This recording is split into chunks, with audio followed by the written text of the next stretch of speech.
Bueno, buenas tardes. Vamos a dar inicio a esta primera masterclass que está organizado por la práctica profesional de la licenciatura en Administración, junto con la Fundación para la Educación Económica. Un gusto tenerlos acá, Arturo, que va a ser nuestro disertante de esta primera masterclass. Ahora le voy a pasar la palabra a Andrea, que ella es la que se va a encargar de continuar con la presentación de la fundación y también de qué será la clase.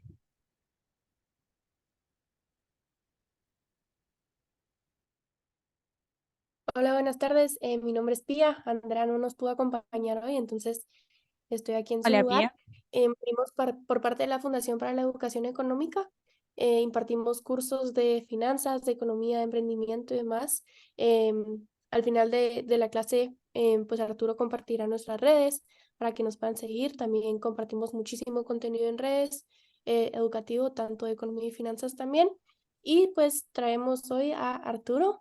Que Arturo es economista de México y pues es especialista en nuestras charlas de economía de oportunidades y de emprendimiento en una lección. Entonces, Arturo, te dejo para que tenga la charla.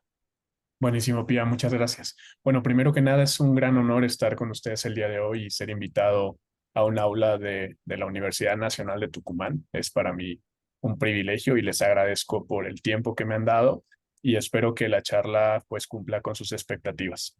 Como mencionaba Pía, mi nombre es Arturo Portillo, soy un economista especialista en negocios internacionales. Tengo también un grado en ciencias políticas y tuve la mala suerte de elegirme por estudiar Derecho y Medicina, carreras que dejé inconclusas por lo mal que se me da tratar con las personas directamente, pero soy mejor con los números y con la economía y es ahí donde está mi principal enfoque.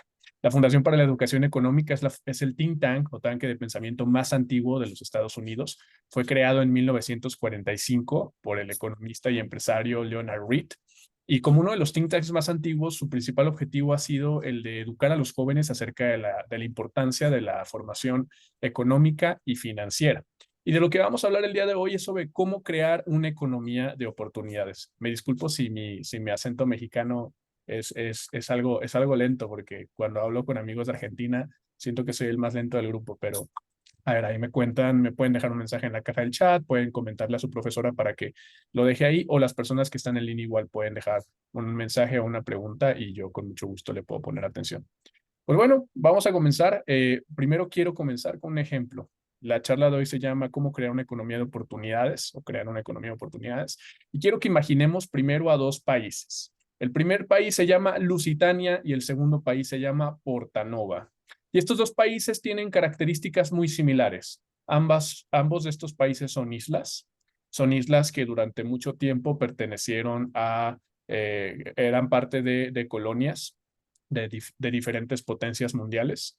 Estos dos países se encuentran en islas un poco alejadas, pero no lo suficiente, bastante cerca como para tener relaciones comerciales con sus países vecinos, pero su condición de islas los vuelve bastante complejos, ya que tienen pocos recursos naturales, es un poco difícil el tema del comercio, todo requiere altos costos y como ustedes saben, las economías de las islas no suelen ser tan fuertes como las economías continentales. Más aún, Lusitania tiene las siguientes producciones, principalmente cuenta con abundantes recursos agrícolas como el azúcar, el tabaco y el café.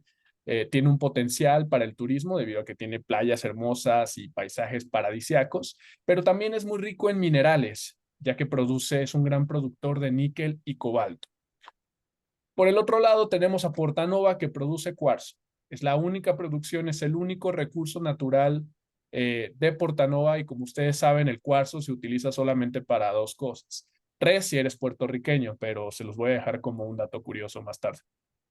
Eh, pues el producto cuarzo no funciona para mucho, es meramente estético, principalmente artesanal. Además de eso, tiene una pequeña producción de grafito, de granito, perdonen, que sirve para las construcciones, pero no es un material muy valioso y tampoco muy valorado por la industria. ¿Cuál es la diferencia entre Portanova y Lusitania? La principal diferencia es que uno tiene más recursos naturales que el otro. pero además, uno tiene una economía más libre que la otra. En términos generales, si pensamos la economía como un sistema donde aquellos países o aquellas economías que tienen más recursos naturales son las más ricas, estamos dejando de lado algo muy obvio. Y es que algo que no les he dicho es que Lusitania tiene un sistema de control del Estado de la economía muy fuerte, que impide el comercio internacional, que impide la colaboración internacional, que impide la generación de empresas.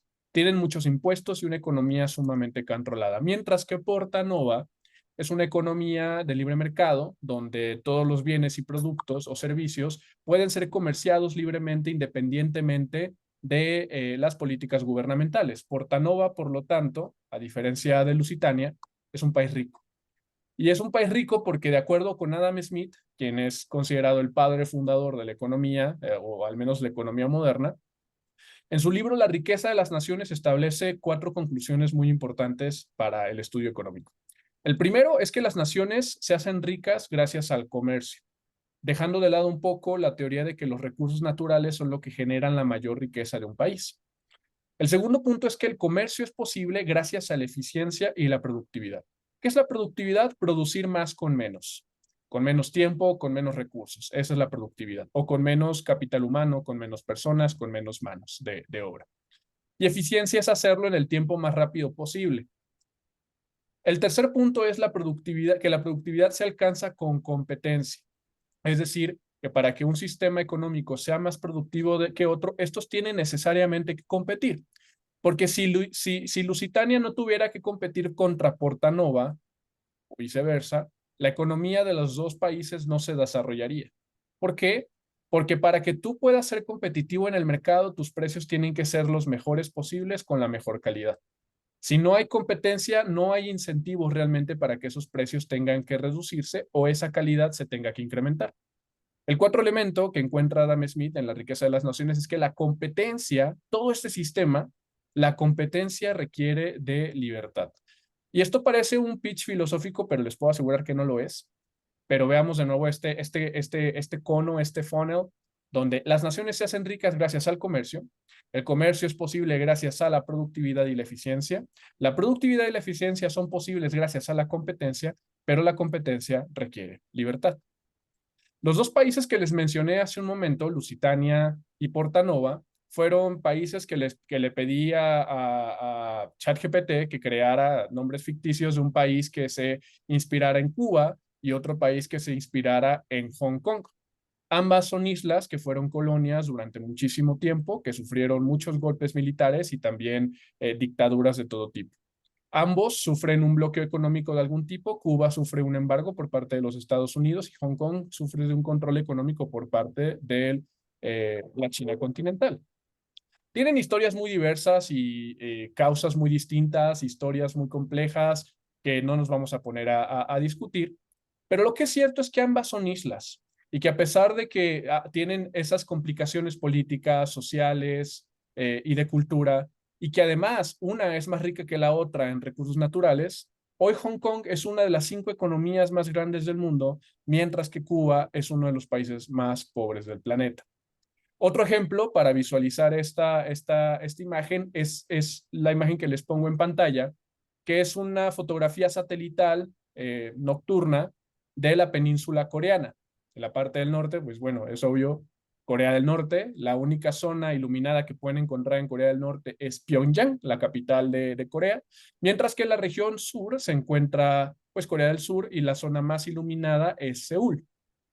Estos dos países comparten la misma historia, comparten la misma economía, tienen los mismos recursos naturales, poseen el mismo clima, la misma biodiversidad, los mismos biomas, comparten la misma incluso historia cultural, lengua, letra.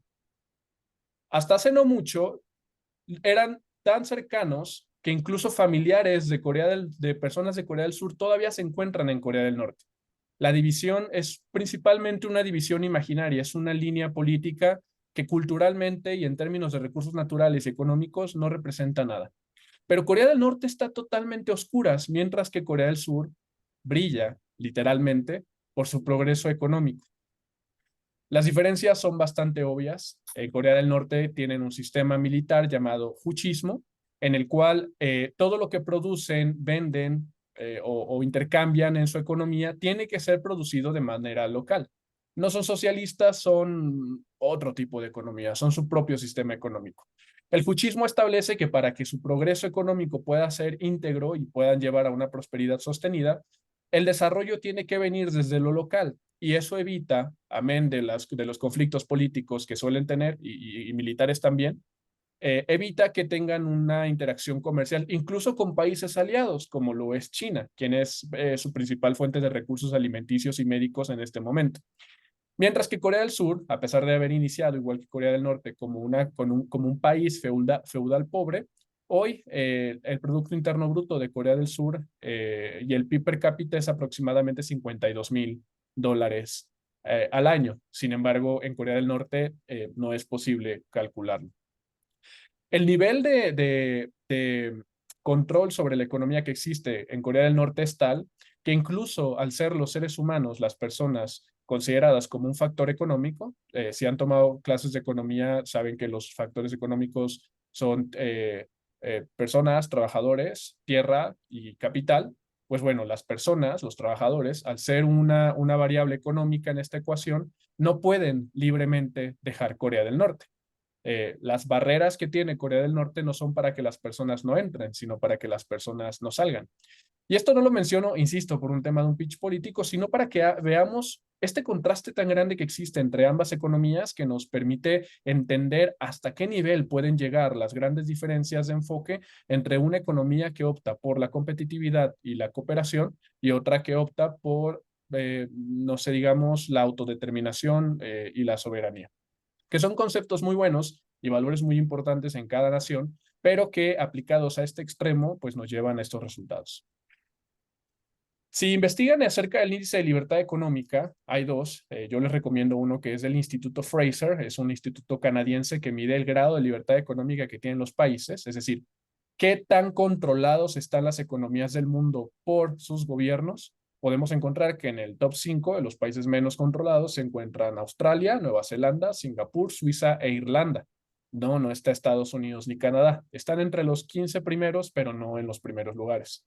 Y bueno, en los niveles más bajos se encuentra República Democrática del Congo, Venezuela, Cuba, Corea del Norte, que no se puede medir porque es imposible determinar los valores del índice, ni siquiera es posible obtener información. Y el último país, me disculpan, era el peor estudiante de la clase de Relaciones Internacionales. No estoy seguro de cuál sea, pero si lo saben, ahí me lo dejan en los comentarios. Pero estoy seguro que es un país subsahariano. Bueno, pasemos al tema de la innovación. ¿Por qué fue importante mencionar el tema de la libertad económica? Pues porque la libertad económica es solamente un medio, no un fin en sí mismo. Para que haya un desarrollo económico real, esta libertad económica se tiene que transformar en innovación. Y a lo largo de la historia hemos visto muchos momentos de innovación sostenibles que han permitido que el ser humano hoy pues tenga el nivel de desarrollo económico y social que tiene. Y el primero de ellos, y quizá el más importante, fue la primera revolución industrial, que fue una revolución económica que tuvo como base el uso de la energía de combustibles como la máquina de vapor. La máquina de vapor, como ferrocarriles o incluso máquinas que funcionaban bajo esta presión, permitieron incrementar la productividad del hombre en un 1200%. En ese momento, un incremento de la productividad a ese nivel es como si la población de la Tierra se hubiera multiplicado 12,000 veces, pero sin que se incrementaran las bocas que alimentar. Y eso fue algo bastante sorprendente porque era la primera vez que ocurría en toda la historia de la humanidad una reducción tan significativa en los índices de pobreza en todo el mundo. Si investigamos si investigamos acerca de cuánto era la pobreza o a cuánto equivalía la pobreza en el año 1820, podremos encontrar de distintas fuentes, una de las más confiables, el Banco Mundial, que la pobreza mundial alcanzaba más del 85% de la población, mientras que ahora es menos del 20%. Claro, es una diferencia que parece que ha tomado mucho tiempo y que aún hay mucho trabajo por hacer.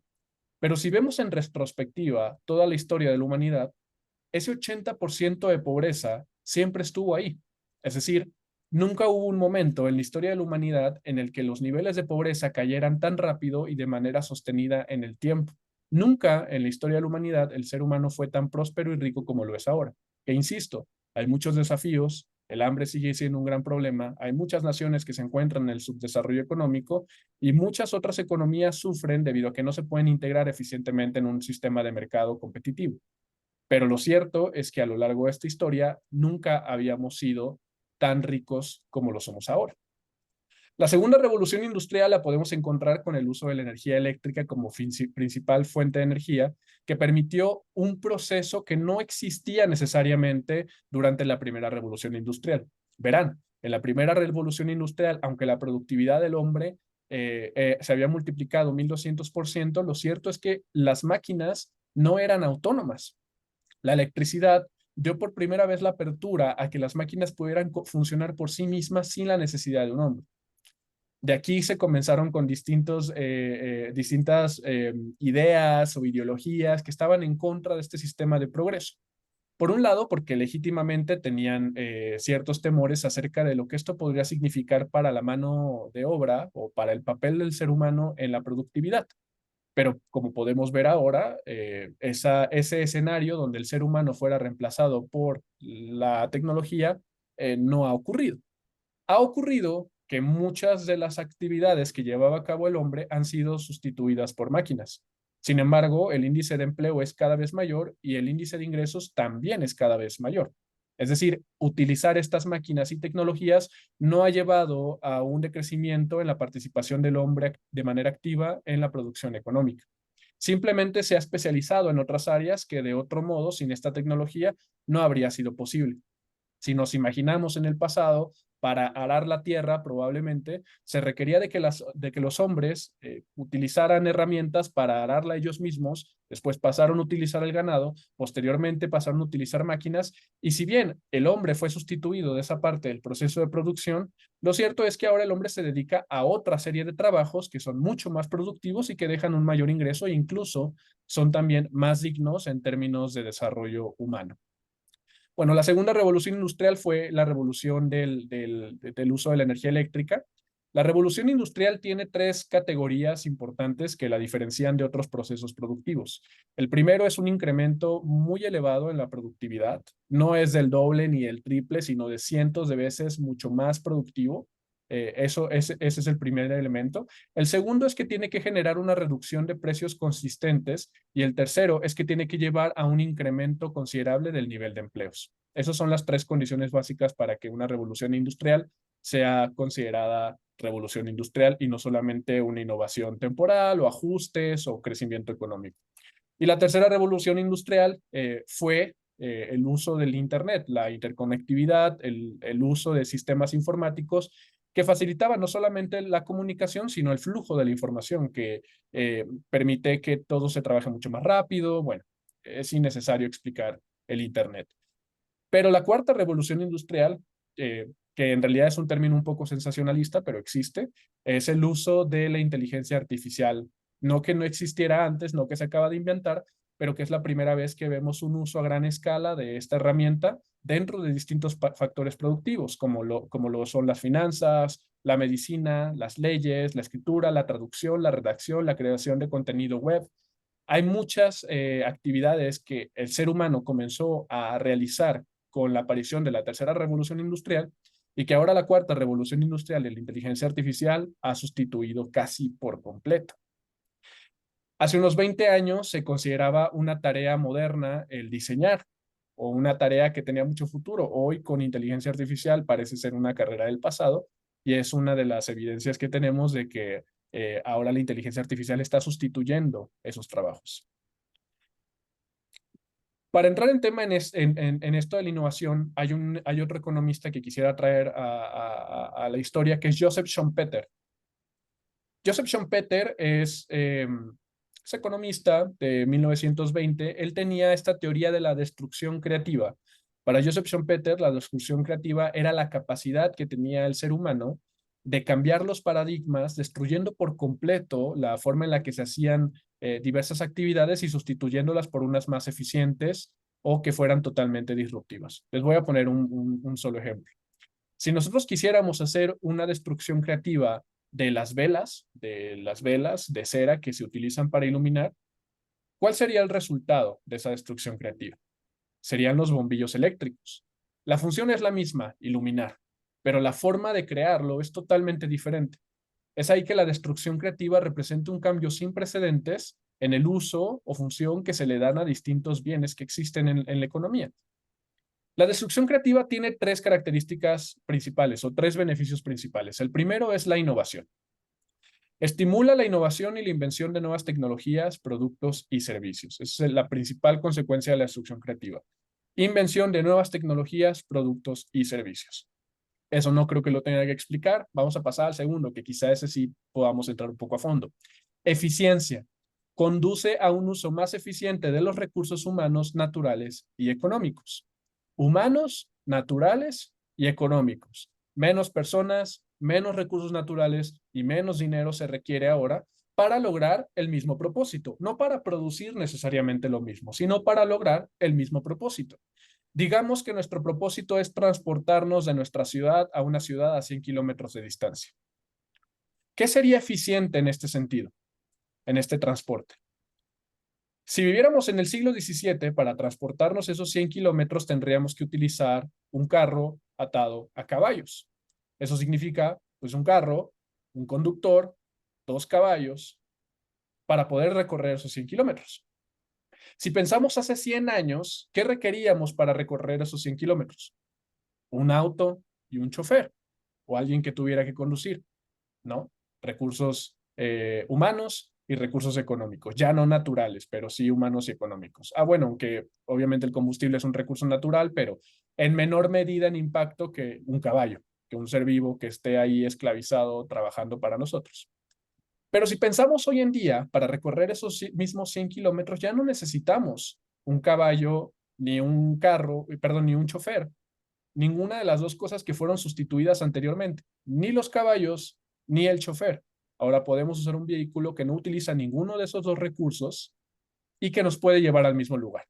Sin mencionar que ahora es más rápido, que el vehículo hace 100 años era más rápido que el carro atado por caballos y que hoy los vehículos actualmente son mucho más rápidos. Y además ha sustituido también al recurso natural que era el combustible y lo ha reemplazado por energía eléctrica, que en muchos casos puede ser energía limpia. No en todos, pero sí en la mayoría. Y el tercer elemento de esta innovación, de esta destrucción creativa, es el crecimiento económico. La destrucción creativa fomenta el crecimiento económico, la competencia y la creación de nuevas oportunidades de negocio y empleo. Joseph Schumpeter veía en la innovación y en los procesos de destrucción creativa la fórmula de la riqueza. Y es muy similar a la visión que tenía Adam Smith de cuál es la riqueza de las naciones, qué es lo que hace rico un país, qué es lo que crea una economía de oportunidades. Aquí podemos tener de manera visual el ejemplo que les puse, que bueno, en algún momento el carro atado por caballo se sustituyó por un vehículo automotor y que a su vez fue sustituido también por un vehículo eléctrico y que incluso puede ser autónomo, que ya ni siquiera requiere de un chofer. Esta innovación no es tan obvia como parece. No se trata solamente de inventar algo nuevo, innovador, disruptivo. Si esta innovación no es tan eficiente como el sustituto actual de mercado, no va a ocurrir. Y para ejemplificar mejor esto, utilizo al Flocken Electrowagen de Gaston Planté en 1889, que fue el primer auto eléctrico que funcionaba a través de una batería. Podía ir hasta 30 kilómetros por hora, lo cual era una velocidad bastante buena para la época, y tenía una autonomía de 1 hora y requería de un día entero de carga y era extremadamente costoso. Extremadamente costoso, tanto que a pesar de haber sido una gran innovación, a pesar de haber sido una gran invención, y a pesar de en aquel entonces Nueva York estar sufriendo de una crisis por la cantidad de estiércol de caballo que inundaba las calles debido al exceso de caballos para transporte, la idea de Gaston Planté no fue posible en ese momento debido a los costos, a lo poco eficiente que era y a lo poco productivo que era en comparación con otros productos o servicios que en ese momento ya existían. Otro ejemplo que les puedo poner es que de Nueva York a Londres es posible desde 1960 llegar en menos de 6 horas, gracias a los aviones supersónicos. Y de hecho estuvieron en funcionamiento durante muchísimo tiempo, durante casi 10 años. La compañía Aeroboom utilizó estos vehículos para llevar a personas por el Océano Atlántico en una duración que era ridícula, que incluso dentro de sus propios países es posible tener un vuelo con una duración similar. Y la razón principal fue porque cuando los vuelos comerciales comenzaron a volverse populares, el ahorro o el costo lo era todo en la competitividad. No importaba si eran más rápidos que otros aviones, mientras fueran más rápidos que ir en barco o ir en auto, lo cual pues es imposible, pero como punto de comparación, mientras cumplieran con esa satisfacción al usuario de ser más rápidos que otros medios, no había necesidad de utilizar el avión supersónico, a pesar de que fuera el doble de rápido, porque la cantidad de combustible que quemaba ese avión y el espacio tan limitado debido a la necesidad de aerodinamismo del avión, era imposible que fuera sustentable en cualquier plazo transportar o funcionar como un sistema de transporte útil para las personas. Era extremadamente costoso. Si volar en aquel entonces era caro, lo era muchísimo más volar en un avión supersónico. Entonces, a pesar de que la innovación existe, no se implementa debido a que no satisface una de las 3 condiciones necesarias para la destrucción creativa, que es que sea eficiente, de que la innovación no sea innovación por sí misma, sino que ésta lleve también un proceso de economización o de uso más eficiente de los recursos disponibles. Imagínense si, por ejemplo, que el combustible fósil ya se tenía un uso de ese combustible, pero no se utilizó hasta que el carbón comenzó a ser más costoso que los combustibles fósiles. Así como las baterías de autos eléctricos no van a ser rentables hasta que el combustible fósil sea más costoso que la energía eléctrica necesaria para echar a andar esos vehículos. Y aunque lo sea, primero tiene que haber sistemas de distribución eficientes de carga para las baterías eléctricas de los vehículos para que las personas lo comiencen a utilizar. En México, por ejemplo, a pesar de que es una sociedad medianamente rica, los Teslas, los vehículos eléctricos, no han tenido una gran penetración de mercado debido a que son muy poco competitivos porque no hay muchos lugares donde cargar esos vehículos. Porque México, al ser un país tan extenso y tener tan pocas concentraciones urbanas, es difícil encontrar una forma sustentable de distribuir esos sistemas de suministro eléctrico. Pero bueno, pasemos a otros temas. Listo, aquí. Este lo quería utilizar como un chiste, pero igual me sirve para explicar mi punto. Y es que seguramente han escuchado o han leído sobre Thomas Malthus, que yo lo puse ahí como Thanos Thomas Malthus. Thomas Malthus era un economista del siglo XVII que tenía una teoría llamada teoría del crecimiento poblacional.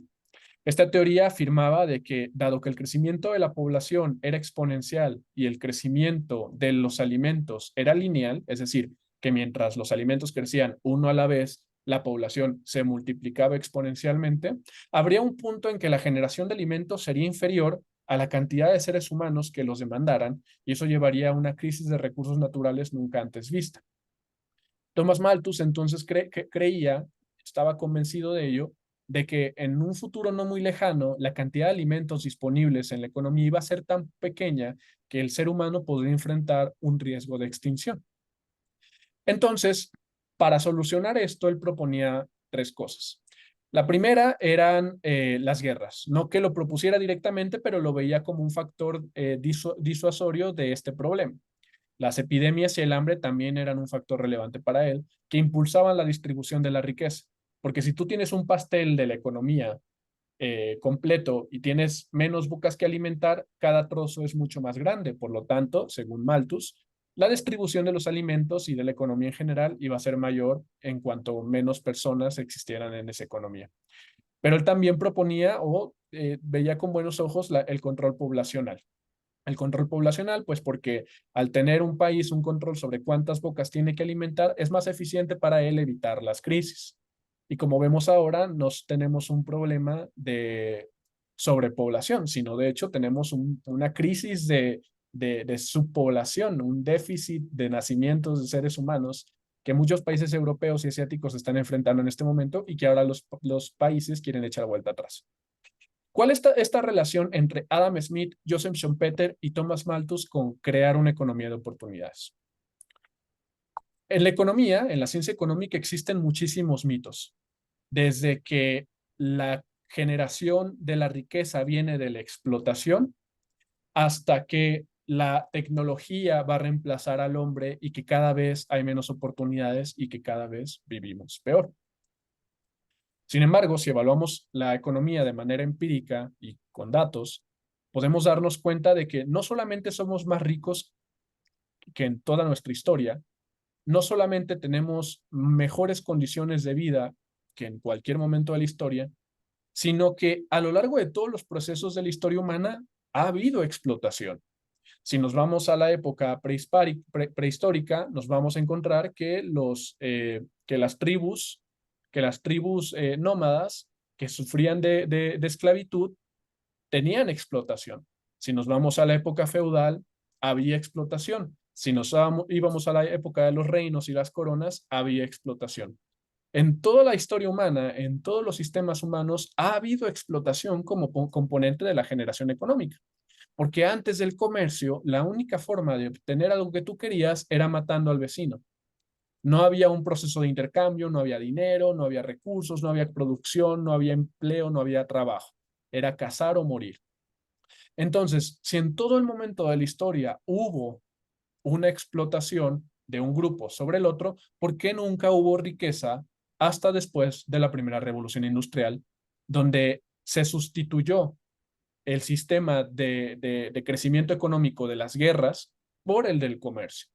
Fue algo que también Adam Smith analizó durante mucho tiempo, que cómo era posible que su país fuera tan rico. Era una de las preguntas que él se hacía: ¿por qué mi país es rico y otros países no? Si todos los países han hecho guerras, han ganado guerras, han sufrido guerras, ¿por qué mi país prospera y los otros no?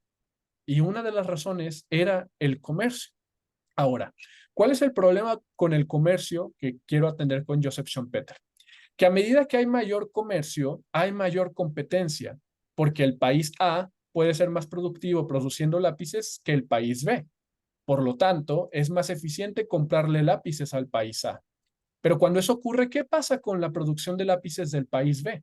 ¿Se cae la economía, las personas pierden su empleo o buscan otras formas en las que especializarse para ser competitivos? Recordemos, en nuestro país ficticio A y nuestro país ficticio B, donde Lusitania tenía una gran cantidad de recursos naturales y Portanova solamente producía cuarzos, ¿qué hizo Cuba y qué hizo Hong Kong para volverse productivos? En los años 50, su productividad, su nivel de riqueza era muy similar y ahora es abismalmente diferente.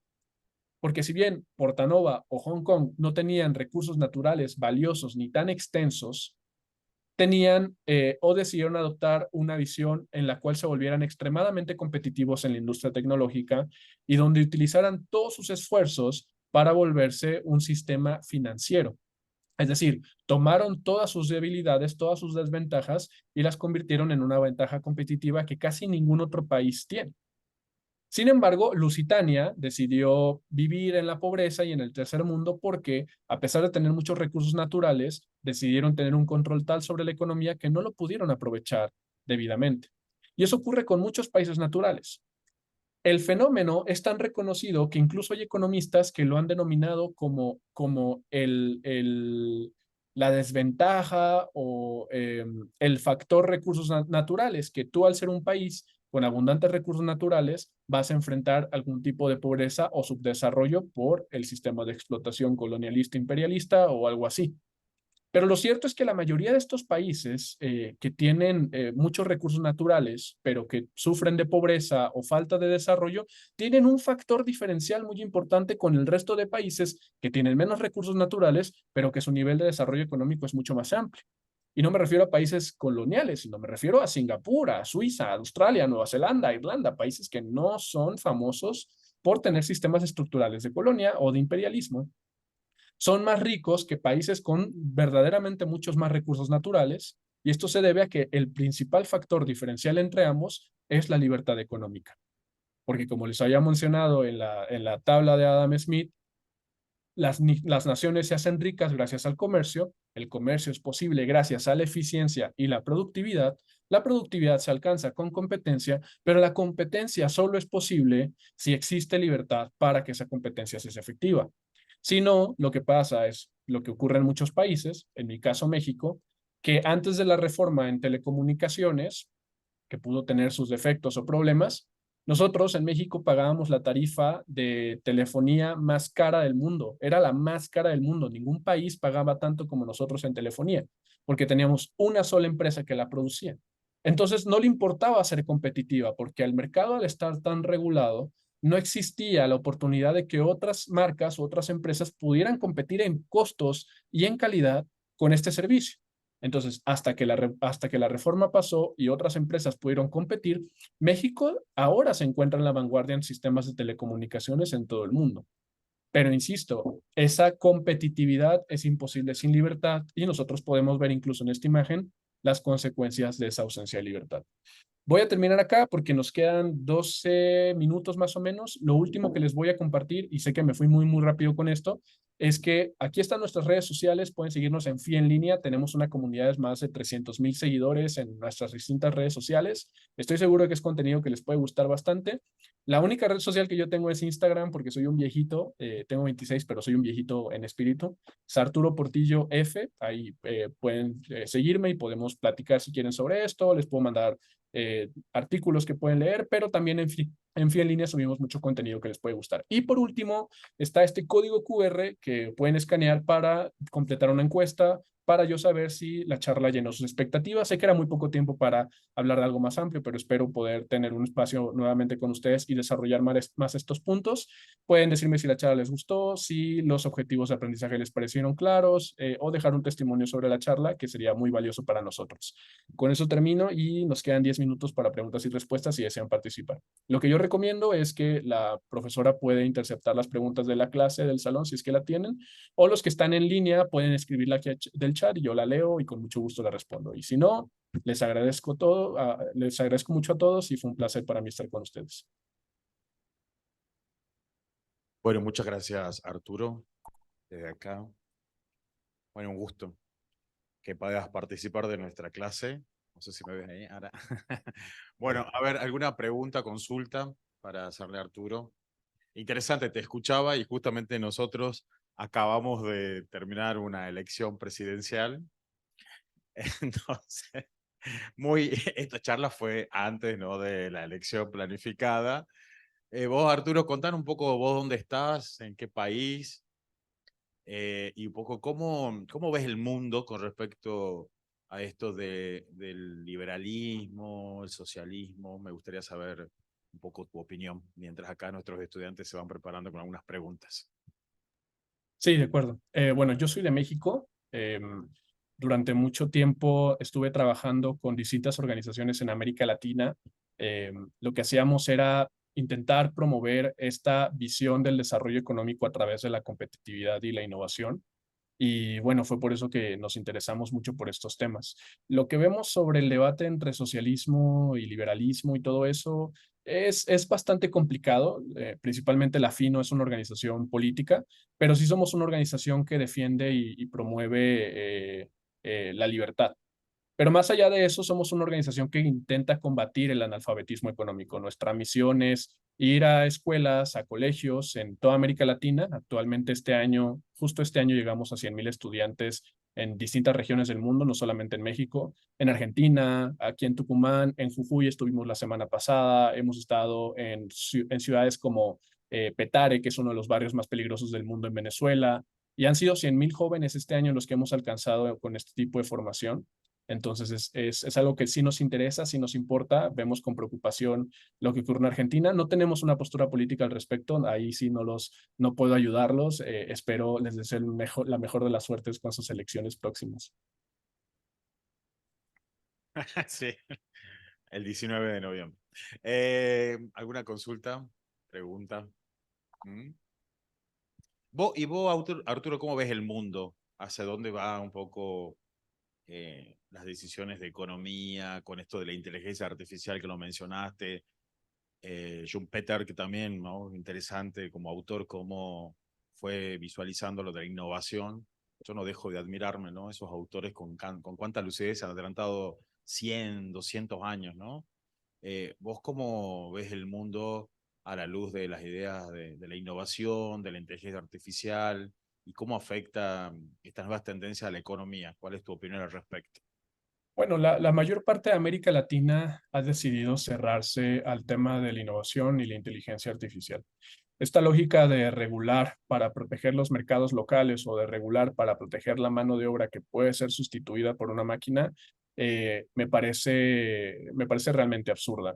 Hace poco tuvimos un programa con la alcaldía de Bogotá, en Colombia, y uno de los ejemplos que tuve que utilizar para ilustrar qué tan ridículo era la regulación que querían hacer ellos con temas de inteligencia artificial, que tuve que utilizar un ejemplo de la película de Charlie y la fábrica de chocolates, que es que cuando el papá de Charlie pierde su trabajo es porque un robot, una máquina, le roba su trabajo, pues, que se dedicaba a ensamblar las boquillas de las pastas dentales en una fábrica. Y al final de la película, bueno, ese momento empobrece mucho a la familia de Charlie, ¿no? Y ahora tienen que dormir todos en el mismo cuarto y tienen que compartir la sopa.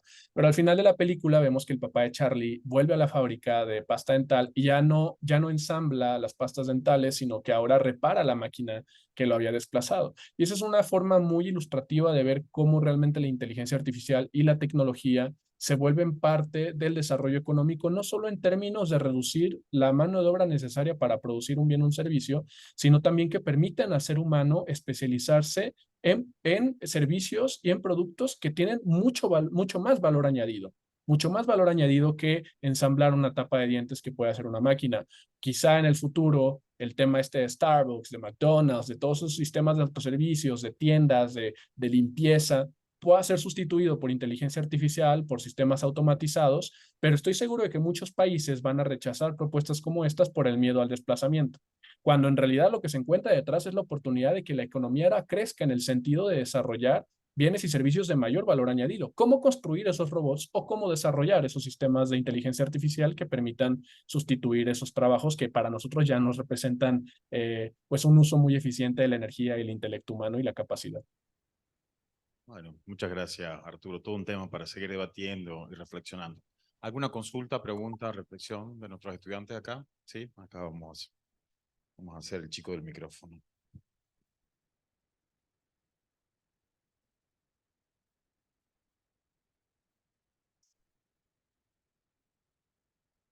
Hola Arturo, ¿cómo te va? Primero que nada, muchas gracias por la charla. Te quería hacer una consulta por ahí que a nosotros como argentinos, sobre todo en el norte, hay disputa de sí o no respecto al litio, que se dice el oro blanco. Acá, sobre todo en el norte, estamos centrados en lo que es el Triángulo, gran parte de provincia de Jujuy y Salta. ¿Vos cómo ves de afuera la explotación de este recurso y si realmente Argentina tiene una oportunidad en este recurso de cambiar su matriz productiva, como se dice muchas veces? Sí, la parte más costosa del litio es el procesamiento. Y es algo en lo que no se ha especializado Argentina. Se ha especializado en su extracción, pero no en su procesamiento. Y el procesamiento es la parte más complicada porque no se trata solamente de sacar el litio de las minas, sino de llevar a cabo un proceso de limpieza que permita que pueda ser un conductor eficiente para las baterías de auto, que es ahora la principal demanda que tiene. No sé cómo es la legislación acerca del litio en Argentina, pero estoy seguro de que está regulado por el Estado o es una empresa monopólica o es una empresa subsidiada por el gobierno. Si no es el caso, seguramente entonces son empresas canadienses que han tenido contratos de licitación otorgados por el Estado para que puedan explotar a manos llenas este recurso. Si existe oportunidad de buscar derechos de propiedad privada sobre la explotación de este recurso y que fuera de administración privada, es el uso más eficiente que se le pueda dar en este momento. Pero lamentablemente no creo que sea el caso, no creo que exista esa oportunidad. Creo que lo mejor que pueden hacer, dado que seguramente está en manos del Estado este recurso, lo mejor que puede hacer Argentina en todo caso es permitir o facilitar esa inversión extranjera, pero buscar de qué forma se puede beneficiar a través de las concesiones de fábricas, por ejemplo, que se manufacturen las baterías ahí mismo en Argentina y que se permita desarrollar la mano de obra a ese nivel técnico para que puedan después participar en el proceso de explotación, pero no desde un punto de extracción, que es, por ejemplo, lo que pasa con las minas de cobalto en África, donde tienes allá a los niños extrayendo el cobalto, sino que realmente la gente se especialice y puedan formar parte del proceso productivo, pero en un nivel donde generen un valor añadido mucho más elevado que solamente sacar el mineral de la tierra. Eso es lo que pienso sobre el tema del litio. Y en México tenemos el mismo problema. Muchas gracias. Gracias a ti.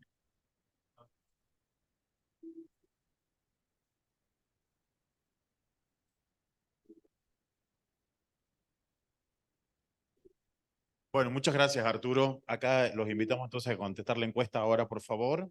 Y bueno, nos estaremos viendo el próximo miércoles con las masterclass junto con el instituto y la fundación. Bueno, muchas gracias. Un aplauso para Arturo para terminar. Muchas gracias. Gracias a ustedes. Fue un Arturo. placer estar con ustedes. Bye. Bueno, estamos en contacto entonces. Muy amable. Cuídense. Gracias.